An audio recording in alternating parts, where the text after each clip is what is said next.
What's worse for Meghan is that she hasn't responded. No clever clapback, no clarifying post, nothing. And in this age of receipts and accountability, that silence, it's deafening. Critics are calling it calculated. Others see it as proof that there's something to hide. Either way, it's not playing in her favor. What started as a comedy punchline has spiraled into something way more serious. A full-on reckoning with the past she's tried so hard to leave behind. And as citizen journalists and pop culture sleuths keep pulling at the threads, the carefully stitched story Meghan and Harry have been telling looks more fragile by the day. Now, as it stands, critics are now saying the quiet part out loud. Meghan Markle didn't just stumble into royalty by chance, she worked her way in, strategically and relentlessly. And that's exactly what's fueling this new wave of controversy. The fairy tale narrative, the innocent American actress swept off her feet by a prince, was charming at first. But dig a little deeper and the picture starts to shift. According to insiders and online sleuths, Meghan's path to Windsor wasn't paved with luck, but with carefully cultivated connections, calculated moves, and a relentless push into elite circles. From yacht parties in the Mediterranean to Fashion Week appearances and quiet dinners with power players in London, people are now wondering, was her royal romance just the final act in a much longer plan? And this is where the backlash really stings, because it suggests that Meghan's rise to Duchess wasn't a Cinderella story.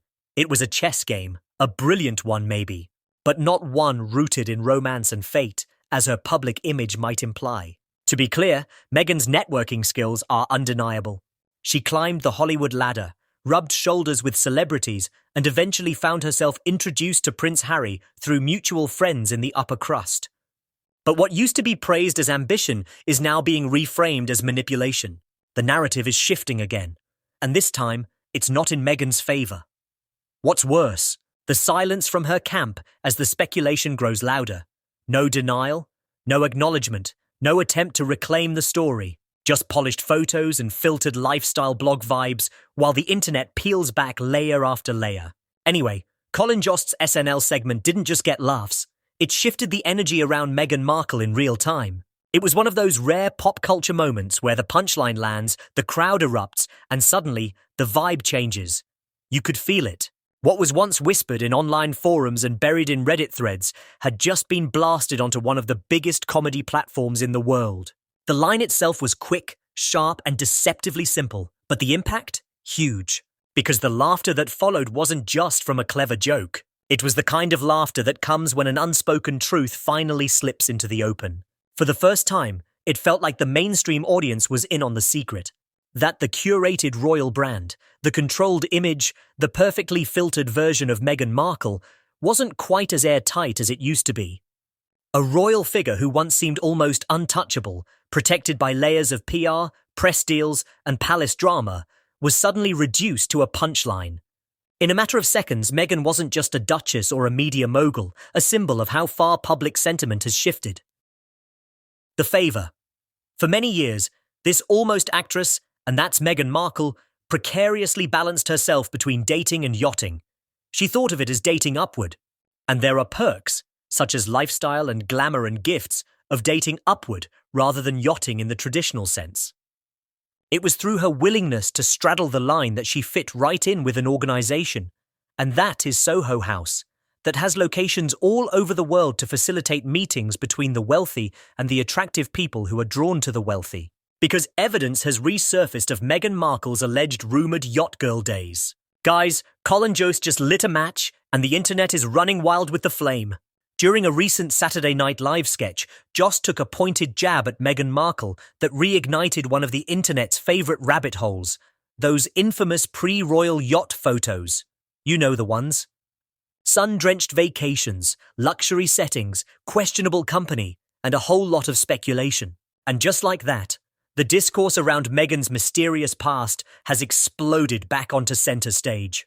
The sketch may have been comedy, but its impact, very real. Social media lit up immediately with users asking, why hasn't Meghan ever addressed these resurfaced images? Why all the silence? And more importantly, why has so much of her early digital footprint mysteriously disappeared over the years? You'd better be seated for this, because none of you is ready for this latest chapter in the Meghan Markle drama. So, it started with a smirk. That signature smug little look Colin Jost gives right before he knows he's about to stir the pot. Right in the middle of Weekend Update, he looks straight into the camera and drops a line that sends shockwaves across the internet. He joked that one of the terms in Trump's proposed UK trade deal was to send Meghan Markle back, but only if she deletes her entire Instagram again. The crowd roared with laughter. But anyone paying attention knew that wasn't just a joke. It was a surgical strike. Because that one-liner, it hit where it hurts. Behind the laughs was a brutal reminder.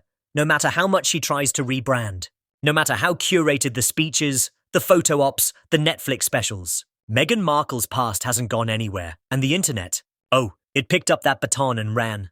Within minutes, Twitter, Reddit, and TikTok were ablaze. People dug up old yacht photos, resurfaced mysterious connections from her pre-royal life, and started questioning again how much of Meghan's current image is real, and how much is just a very polished PR product. Because let's not forget, Meghan did delete her original Instagram when she joined the royal family, but it wasn't just IG. Her old blog, The Tig, disappeared. Friends who once gushed about her, silent. Past photos from her Hollywood days, vanishing. It was a digital disappearing act that would make a magician jealous. And now, jokes like Jost's are forcing that past back into the spotlight. Because, let's be honest, the joke worked. Because people got it.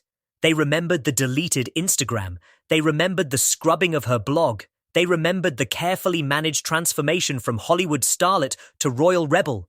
They remembered the image that had been projected, and they were now questioning how much of it was ever really authentic.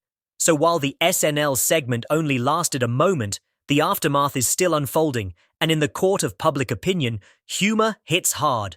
Jost didn't just crack a joke, he cracked the illusion, and now a whole new conversation has begun. You see, Meghan's backlash didn't stay confined to the usual internet corners and conspiracy threads. It spilled out into the mainstream and fast. What started as online chatter suddenly became headline news, not about the photos themselves, but about the conversation they reignited. Reputable outlets, many of which had previously handled Meghan with kid gloves, began to shift their tone. Words like unanswered questions, strategic silence, digital cleanup operations, and image control started showing up in articles across the board. Even some of the more sympathetic publications couldn't ignore the growing cloud of suspicion. It wasn't just about a resurfaced past anymore. It was about why it was being so aggressively hidden.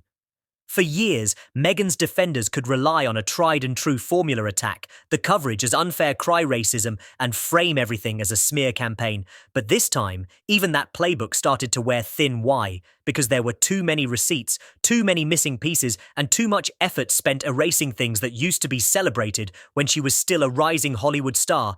The problem isn't that Meghan had a life before royalty, everyone does. It's that she and her team have worked so hard to sanitize it, polish it, and pretend it didn't exist. And now that people are pointing that out, the silence is speaking louder than any statement. Could even her allies are beginning to quietly back away because they know how fast public perception turns, and in this case the perception is that maybe Meghan Markle isn't being unfairly targeted, but rather finally being seen clearly. Now, what really lit the fuse on this growing fire wasn't a tabloid exposé or paparazzi ambush. It was the rise of citizen investigators. Every day, people not journalists started pulling receipts, using facial recognition tools, digging through Instagram archives, matching yacht geotags to paparazzi shots, and resurrecting deleted web pages from the depths of the Wayback Machine. And what they found were patterns, and lots of them, suddenly timelines that didn't quite add up. Started making sense. Locations from old yacht parties synced perfectly with social media. Check-in names on party guest lists began overlapping with her early Hollywood circle. Entire blog posts, photos and accounts that had quietly vanished were being recovered and reposted, fueling speculation that Meghan's past wasn't just being forgotten.